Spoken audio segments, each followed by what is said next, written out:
बिस्मिल्लाहिर्रहमानिर्रहीम। पिछले लेक्चर्स में हमने इरिवर्सिबल सेल इंजरी के बारे में पढ़ा था। इरिवर्सिबल सेल इंजरी क्या है कि अगर स्ट्रेस बहुत ज्यादा सेवियर हो जाए तो इसकी वजह से क्या होगा, इरिवर्सिबल सेल इंजरी हो रही है। अब इरिवर्सिबल सेल इंजरी में भी ड्यू टू नेक्रोसिस और it may be due to apoptosis. Necrosis को हमने डिस्कस कर लिया था प्रीवियस लेक्चर में। आज हम एपोप्टोसिस की बात करेंगे। What is apoptosis? Apoptosis is basically a programme sequence of event that leads the elimination of cell without releasing harmful substances into the surrounding area.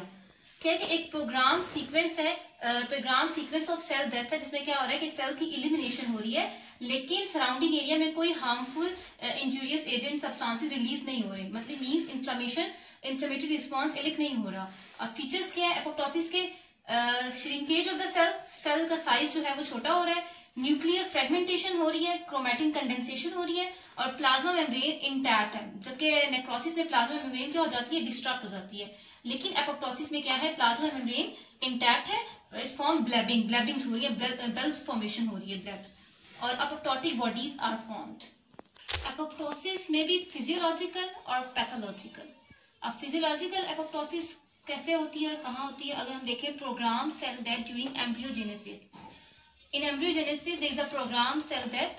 For example, separation of web between fingers and toes. Okay. Involution of hormone-dependent tissue. For example, post-lactational atrophy of the breast. इनमें क्या हो रहा है, apoptosis हो रही है। और कौन सी एपोप्टोसिस हो रही है? फिजियोलॉजिकल एपोप्टोसिस हो रही है। और death of the cell that have serve their useful purposes. इसमें क्या है कि अगर immune system apoptosis eliminate excess leukocytes that are left at the end of immune responses. Okay, excessive leukocytes after an immune responses has been occurred, it will be removed by apoptosis. or lymphocytes that recognize self-antigens that if they are not removed by apoptosis they cause autoimmune diseases, so it should be removed. ठीक है, और removal कैसे हो रहा है? Apoptosis के जरिए उन सेल्स की क्या हो रही है, रिमूवल हो रही है। Pathological apoptosis, it is mostly seen in DNA damage. DNA damage क्या है? डीएनए डैमेज होगा तो हम देखेंगे पैथोलॉजिकल एपोप्टोसिस हो रही होगी। TP53 एक जीन है that is known as tumour suppressor gene. इस जीन का वर्क है, ये ट्यूमर को क्या करती है, सप्रेस करती है, उसकी फर्दर पॉलिफरेशन को रोकती है। ठीक है, अगर डीएनए डैमेज है, ट्यूमर सप्रेसर जीन सेंस करेगी डीएनए डैमेज को और डीएनए रिपेयर जीन्स को एक्टिवेट करेगी। ठीक है, अगर वो डीएनए रिपेयर जीन्स को एक्टिवेट कर रही है तो फिर ये डीएनए डैमेज जो है क्लियर हो जाएगा। अगर ट्यूमर सप्रेसर जीन सेंस नहीं कर सकती डीएनए डैमेज को तो फिर क्या होगा कि वो प्रो एपोप्टोटिक प्रोटीन्स की एक्टिवेशन कर रही है। जब प्रो एपोप्टोटिक प्रोटीन्स की एक्टिवेशन होगी तो एक एपोप्टोसिस स्टार्ट हो जाएगी, पूरा पाथवे एपोप्टोसिस का स्टार्ट हो जाएगा, उस डीएनए डैमेज हो जाएगा, उसकी क्या हो जाएगी, एपोप्टोसिस हो जाएगी। इसी तरह misfolding proteins endoplasmic reticulum stress हो, इस केस में क्या हो जाएगा, प्रोटीन्स की मिसफोल्डिंग हो जाएगी। जब प्रोटीन्स की मिसफोल्डिंग होगी तो that will lead to pathological apoptosis. यहाँ पे मैं बताऊं कि chaperone is basically a protein that is involved in folding of proteins. ठीक है, cell injury in various infection specially viral. ठीक है जी, अगर कोई वायरल इन्फेक्शन है उसमें सेल इंजरी जो है, इंजरी हो रही है, that will lead to the pathological apoptosis. For example HIV है, हेपेटाइटिस है और वायरल कोई भी जो है ना इन्फेक्शन है। Mechanism of apoptosis. Mechanism of apoptosis is regulated by two pathways: mitochondrial pathway or death receptor pathway. Mitochondrial pathway is intrinsic pathway in which signals come from inside of the cell, and death receptor pathway is extrinsic pathway in which signals come from outside the cell. These both pathways converge on caspase activation. Caspase क्या है? Cysteine, aspartic,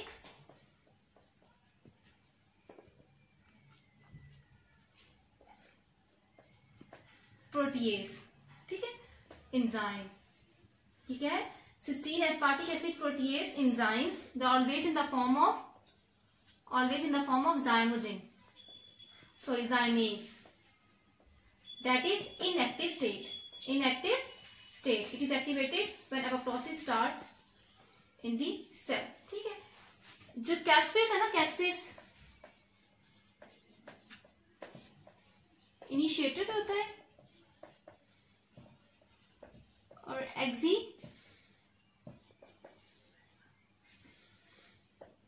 executioner भी होता है। ठीक है जी। Initiator कैस्पेस different होगा mitochondrial pathway का और डेथ रिसेप्टर पाथवे का। It may be different, we will discuss when we discuss the mechanism of these two pathway. Executional pathway is always same in these two pathway, that is caspase 9 caspase 3। ठीक है, ये caspase 3 क्या कर रहा है, ये ultimately apoptosis करवाएगा, with enzyme release करेगा nucleases and proteases. Nucleases and proteases ultimately क्या करवा रहा है, एपोप्टोसिस करा रहा है, एक्जीक्यूशनल कैस्पेस। चलिए अब डिस्कस करते हैं one by one these two pathways. Mitochondrial pathway, intrinsic pathway. For example signal आया, that is DNA damage, misfolded protein, whatever the signal is, misfolded protein. ये करेगा, ये सिग्नल जो है एक्टिवेशन करेगा बैक्स और बैक प्रोटीन की। यहां पे आपको बताऊं, जो बैक्स होता है ना, बैक्स और बैक, ये है pro apoptotic proteins that initiate apoptosis, that activate apoptosis. ठीक है, और BCL2 and BCLX, these are anti-apoptotic proteins। ठीक है, जब डीएनए डैमेज या मिसफोल्डेड प्रोटीन का सिग्नल आया, बैक्स और बैक की एक्टिवेशन होगी, और जब बैक्स और बैक की एक्टिवेशन होगी, these sensor activate backs and back will insert into the mitochondrial membrane। ठीक है, insert mitochondrial membrane, it form channels there, and cytochrome C from the mitochondria come out, cytochrome C come out। ठीक है, cytoplasm में protein होती है APAF1। ठीक है, जब ये इसके साथ APAF1 के साथ कंबाइन होगा, ठीक है, तो क्या बनाएगा, एपोप्टोसोम। एपोप्टोसोम इज क्वाटरनरी प्रोटीन कॉम्प्लेक्स। ठीक है, ये एपोप्टोसोम फर्दर कैस्पेस 9 को एक्टिवेट करेगा, that caspase 9 further activate the executional caspase 3। ठीक है, एक्जीक्यूशनल कैस्पेस 3 की एक्टिवेशन होगी। This caspase basically release enzyme nucleases and proteases and ultimately cause apoptosis of the cell. Death receptor pathway. ठीक है, इसका इनिशिएटर कैस्पेस क्या है, caspase 8। Death receptor pathway is also known as extrinsic pathway. ठीक है, इसमें क्या हो रहा है कि फास्ट रिसेप्टर है, ठीक है, फास्ट रिसेप्टर्स और TNF रिसेप्टर्स है, इसके साथ आगे ट्यूमर नेक्रोसिस फैक्टर या फिर फास्ट लिगेंड्स आके बाइंड करेंगे।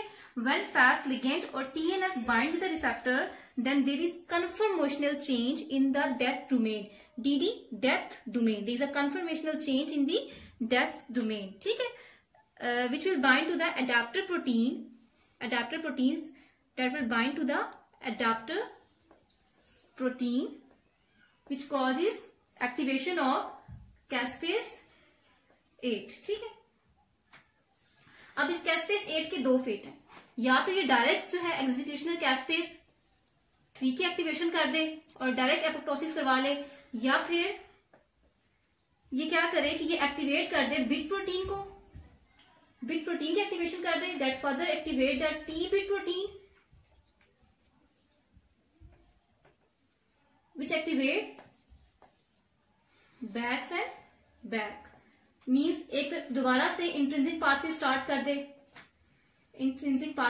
कर दे, bax and back further mitochondria में जाके उसकी परमेबिलिटी को इंक्रीज करेगा, इन चैनल इंसर्ट करेगा, साइटोक्रोम रिलीज होंगे, साइटोक्रोम बाइंड करेंगे, APAF1 के साथ एक्टिवेट करेगा कैस्पेस 9 को, और फिर उसकी जो है कैस्पेस 3 के एक्जीक्यूशनल कैस्पेस को फर्दर एक्टिवेट करेगा, और then they cause apoptosis by releasing an enzyme nucleases and proteases, या फिर डायरेक्टली एक्जीक्यूशनल कैस्पेस 3 की एक्टिवेशन कर दे। Now talk about the clearance of apoptotic cells. ठीक है, एपोप्टोटिक बॉडीज की अब क्लियरेंस कैसे हो रही है, या तो मैक्रोफेजेस जो है वो कैसे रिकॉग्नाइज करेंगे एपोप्टोटिक बॉडीज को और फिर उसके इंगल्फेंट करके उसको रिमूव करेंगे।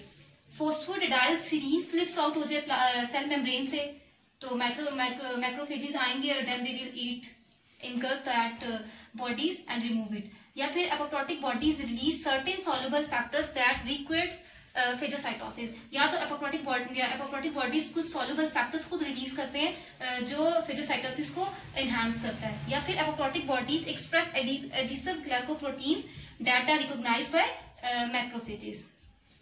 Dysregulated apoptosis। ठीक है, dysregulated apoptosis कैसे होगी, जब बहुत कम एपोप्टोसिस हो या फिर बहुत ज्यादा हो। ठीक है, बहुत कम हो तो उसमें हम देखते हैं auto immune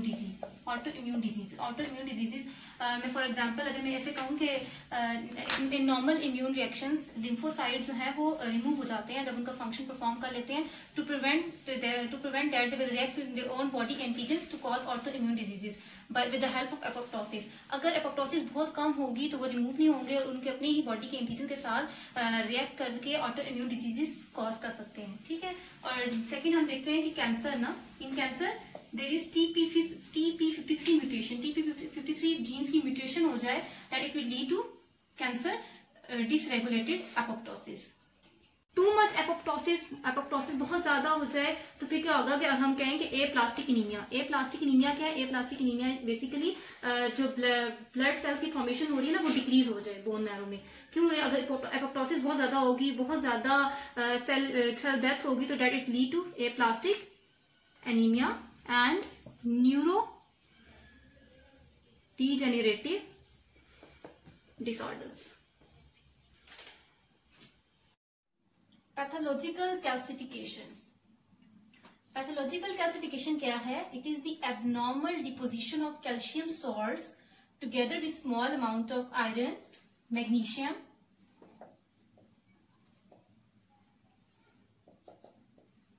and other minerals. abnormal deposition of calcium। ठीक है, it has two types, dystrophic calcification and metastatic calcification।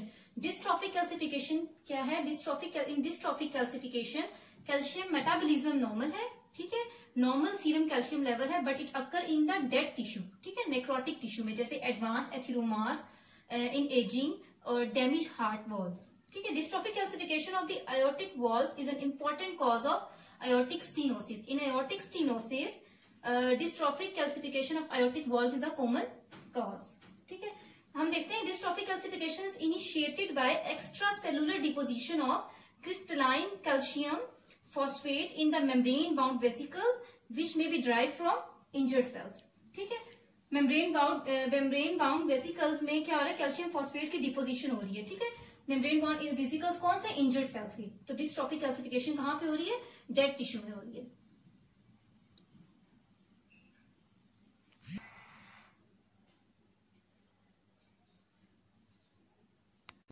Metastatic calcification. Metastatic calcification basically occur in the normal tissue. ठीक है, that is associated with hypercalcaemia. Hypercalcaemia हो उसमें क्या होगा, calcium metabolism अब normal नहीं है, जैसा कि डिस्ट्रॉफिक कैल्सिफिकेशन में कैल्शियम मेटाबॉलिज्म क्या था, नॉर्मल था, सीरम कैल्शियम लेवल क्या था, नॉर्मल था, और कैल्शियम की डिपोजिशन कहाँ हो रही थी, नेक्रोटिक टिश्यू में। लेकिन मेटास्टेटिक कैल्सिफिकेशन में क्या है, calcium metabolism is abnormal, there is raised in calcium level, serum calcium level occur in the normal tissue, that is associated with hypercalcaemia. What are the causes of hypercalcaemia, the causes include increase secretion of parathyroid hormone. ठीक है, parathyroid gland से एक hormone release होता है, parathyroid hormone. Parathyroid hormone क्या करता है कि बोन से कैल्शियम के रिलीज को इंक्रीज करता है। ठीक है, और किडनी में क्या करता है, कैल्शियम की एब्जॉर्प्शन करवाता है और विटामिन डी की एक्टिवेशन करवाता है। That vitamin D along with parathyroid hormone causes the absorption of calcium in the intestine. ठीक है, अब अगर increase secretion of parathyroid hormone होगी तो क्या होगा, प्राइमरी हाइपर पैराथायरॉइडिज्म और ectopic parathyroid hormone production. What is primary hyperparathyroidism, hypercalcemia basically result from abnormally active parathyroid glands। ठीक है, जब abnormally active, for example abnormally active parathyroid glands हो, for example अगर मैं कहूँ बिनाइन ट्यूमर हो गया पैराथायरॉइड एडिनोमा, ठीक है, तो उसमें क्या होगा, हमें हाइपर पैराथायरॉइडिज्म नजर आएगा, इसमें क्या होगा, हाइपर कैल्सीमिया। और इक्टोपिक पैराथायरॉइड प्रोडक्शन में क्या है, मेलेग्नेंसी होगी है सॉलिड ट्यूमर्स वगैरह में। Related parathyroid hormone related proteins is the common cause of hypercalcaemia in most solid tumours, ठीक है, particularly squamous and renal carcinomas, ठीक है। Second one is destruction of bone tissue. Destruction of bone tissue इसमें क्या होगा, that is also associated with hypercalcaemia, ठीक है। पैगेज disease, पैगेज disease में बेसिकली क्या होता है कि एक रिसाइकलिंग प्रोसेस है जिसमें क्या होता है कि न्यू बोन जो है वो रिप्लेस होती रहती है ओल्ड बोन टिश्यू के साथ, ठीक है। इसके साथ फिर पैगेज डिजीज के साथ क्या होगा कि अगर टाइम के साथ साथ बोन फ्रेजाइल हो जाएंगी, that will lead to destruction of the tissue, ठीक है, और that result in hypercalcaemia. Immobilisation, atrophy of disuse, that will also lead to the destruction of bone tissue and cause hypercalcaemia. And tumour causes increase bone catabolism, for example multiple myeloma and leukaemia. जब bone catabolism increase होगा, they will further lead to the destruction of bone tissue. Third one is renal failure, ठीक है। Kidney का normal function क्या होता है, kidney का normal function ये है कि उसने क्या करना है, ब्लॉक करना है फॉस्फेट की एब्जॉर्प्शन को और कैल्शियम की एब्जॉर्प्शन को किडनी में इंक्रीज करना है। लेकिन अब रीनल फेलियर हो गया तो क्या होगा, फॉस्फेट की अब रिटेंशन होगी किडनी में, और फॉस्फेट की रिटेंशन होगी, कैल्शियम एब्जॉर्प्शन नहीं होगी, तो हाइपोकैल्सीमिया हो जाएगा। Phosphate retention will lead to secondary hyper parathyroidism. Secondary hyper parathyroidism basically क्या है, that will lead to reactive over production of parathyroid hormone, ठीक है। Number 4, vitamin D related disorders. Vitamin D related disorders में हम देखते हैं vitamin D intoxication. Vitamin D intoxication में क्या है, कैल्शियम लेवल ब्लड में क्या हो रहा है, बिल्डअप हो रहा है, ठीक है। और सार्कोइडोसिस क्या है, sarcoidosis is basically the abnormal collection of inflammatory cells that form lumps known as granulomas, ठीक है। एक इन्फ्लेमेटरी रिएक्शन है, इन्फ्लेमेटरी प्रोसेस है विटामिन डी रिलेटेड डिसऑर्डर्स की वजह से। Both of these process will lead to hypercalcaemia and cause metastatic calcification. Thank you.